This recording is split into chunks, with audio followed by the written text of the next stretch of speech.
is seeing life from God's view. The way you see your life shapes your life. How you define life determines your destiny. Your perspective will influence how you invest your time, spend your money, use your talents, and value your relationships. One of the best ways to understand other people is to ask them, how do you see your life? You will discover that there are as many different answers to that questions as there are people.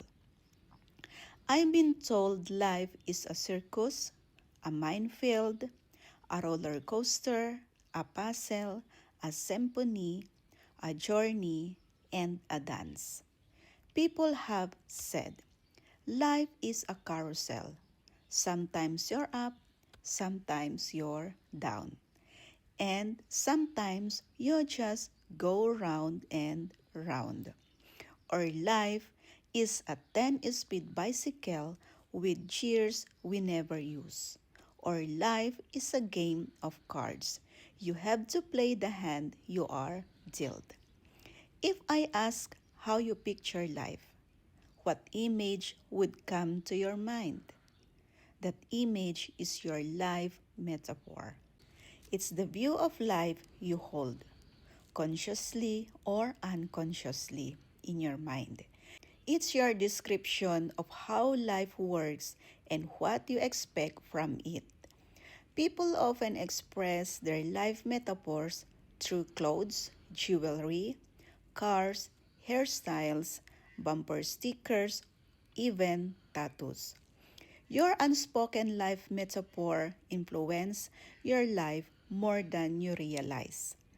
It determines your expectations, your values, your relationships, your goals, and your priorities.